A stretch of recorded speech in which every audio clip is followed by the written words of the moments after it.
الرحیم۔ السلام علیکم۔ آج ہم بات کریں گے ماں اور بچے کی صحت کے حوالے سے۔ یہ جو ویک ہے، یہ ہفتہ، یہ محکمہ صحت ماں اور بچے کی صحت کے حوالے سے منا رہے ہیں۔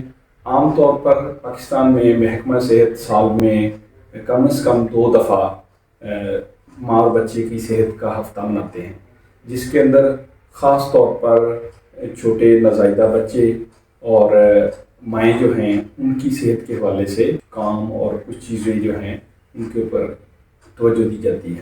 اس ہفتے کے اندر خاص طور پر 5 سال سے چھوٹے بچے اور مائیں ان کی صحت کے حوالے سے کام کیا جاتا ہے، جس میں مثال کے طور پر بچوں میں حفاظتی ٹیکہ جات، حاملہ خواتین میں حفاظتی ٹیکہ جات کے حوالے سے مہم کو تیز تر کیا جاتا ہے اور ان کو سہولتیں دی جاتی ہیں۔ گو کہ یہ سارے کام جو اس ہفتے میں کیے جاتے ہیں وہ ویسے بھی سال بھر سہولیات میسر ہوتی ہیں اور ان پہ کام کیا جا رہا ہوتا ہے، لیکن اس صحت کے اس معاملے کی اہمیت کے پیش نظر اس کو بوسٹ اپ کرنے کے لیے خاص طور پر پھر ایک ہفتہ جو ہے وہ منایا جاتا ہے، جس میں ہم چھوٹے جو بچے ہیں جن کی ویکسینیشن مکمل نہیں ہوئی، ان کی ویکسینیشن جو ان کے شیڈول کے مطابق طے شدہ ہے ان کو حفاظتی ٹیکہ جات لگائے جاتے ہیں۔ بچوں کے لیے مدر فیڈ کی جتنی اہمیت ہے ہم سب اس کو جانتے ہیں، تو اس کے حوالے سے آگاہی کو پروموٹ کیا جاتا ہے، اس کے حوالے سے آگاہی پھیلائی جاتی ہے کہ مائیں جو ہیں وہ بچے کو خاص طور پر 6 ماہ تک کے بچے کو صرف ماں کا دودھ پلائیں۔ ڈبے کا یا اور اوپرا دودھ جو ہے وہ بچے کے لیے فائدہ مند نہیں ہے۔ جہاں تک حفاظتی ٹیکہ جات کا تعلق ہے ویکسینیشنز کا، تو آپ کو پتہ ہے کہ جو ویکسینز ہوتی ہیں یہ جو پرہیز علاج سے بہتر ہے، یہ اس کے مصداق ہیں کہ اگر ہم بیمار ہو جاتے ہیں تو پھر تکلیف اٹھانی پڑتی ہے اور بیماری کے اوپر خرچہ بھی آتا ہے اور بہت ساری پروڈکٹیوٹی بھی کم ہو جاتی ہے۔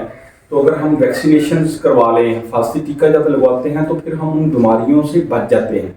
اور ہمارے جیسے تھرڈ ورلڈ کنٹریز کے اندر چھوٹے بچوں میں اموات کی شرح بہت زیادہ تھی، تو یہ حفاظتی ٹیکہ جات کے پروگرام کی وجہ سے اس کے اوپر ہم نے بہت زیادہ قابو پایا ہے اور کافی بہتر اب صورتحال ہے۔ تو لہٰذا بچوں کو حفاظتی ٹیکہ جات ضرور لگوائیں۔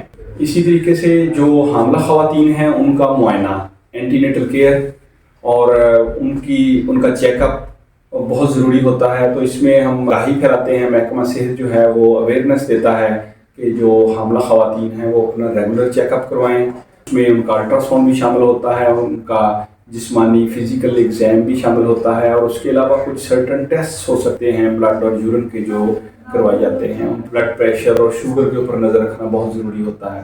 حاملہ خواتین کو اپنی صحت کا خیال رکھنا بہت ضروری ہے۔ پھر حاملہ خواتین کے لیے غذائی اہمیت جو ہے، ان کے لیے فولک ایسڈ یا آئرن اور کیلشیم کی اہمیت کتنی ہے، اس کے اوپر ہم آگاہی دیتے ہیں اور ان کو اس بات کو پروموٹ کیا جاتا ہے کہ جو حاملہ خواتین ہیں وہ اپنی غذا جو ہے وہ بھرپور غذا لیں اور تھوڑے وقفوں کے ساتھ لیں تاکہ ان کے اندر کوئی کمی نہ رہ جائے۔ جو مائیں ریگولرلی اپنے بچوں کو دودھ پلاتی ہیں، اور جیسا کہ 2 سال تک بچوں کو دودھ پلانے کا حکم بھی ہے، تو اس سے نیچرلی جو ہے وہ وقفہ بھی پڑ جاتا ہے۔ چھوٹے بچوں کے بیچ وقفہ رکھنا ماں اور بچے کی صحت کے لیے بہت ضروری ہے۔ اس ماں اور بچے کی صحت کے ہفتے کے اندر اس چیز کے اوپر بھی خاص طور پر ہم اویئرنیس آگاہی پھیلاتے ہیں۔ اس کے علاوہ جو چھوٹے بچے ہیں ان کے اندر وائٹامنز اور منرلز کی اہمیت جو ہے یہ بھی بہت ضروری ہے، اس کے اوپر بات کرنا۔ جو چھوٹے بچے ہوتے ہیں ان کی غذائی جو ریکوائرمنٹس ہیں باڈی کی وہ بہت زیادہ ہوتی ہیں، اس لیے ان کو کیونکہ ان کا جسم بڑی سپیڈیلی، ان کا میٹابولزم تیز ہوتا ہے اور بڑی سپیڈیلی ان کی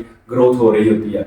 تو جب ان کی ریکوائرمنٹ یہ میٹ اپ نہیں ہو پاتی اور غذا سے پوری نہیں ہو پاتی اور ان کے اندر آہستہ آہستہ کمی آنے لگ جاتی ہے، تو پھر وہ بچے چھوٹی ہی عمر میں مٹی، چونا اور دوسری چیزیں کھانے لگ جاتے ہیں۔ تو لہٰذا ہمیں بچوں کی غذائی ضروریات کو مد نظر رکھتے ہوئے ان کو بھرپور غذا دینی چاہیے، جس میں پھل، سبزیاں، نشاستیں، پروٹینز، اس کے علاوہ وائٹامنز اور منرلز شامل ہیں۔ پانی بھی موسم کے حساب سے مناسب مقدار میں ان کو ضرور دینا چاہیے۔ تو امید ہے کہ ہمارے اس پیغام سے جو ہے وہ آپ لوگ فائدہ اٹھائیں گے اور اس ماں اور بچے کی صحت کے اس ہفتے کے اندر ان ساری چیزوں کے اوپر بھرپور کام کریں گے تاکہ ہم ایک صحت مند معاشرہ تعمیر کر سکیں۔ اپنا بہت سا خیال رکھیے گا، شکریہ۔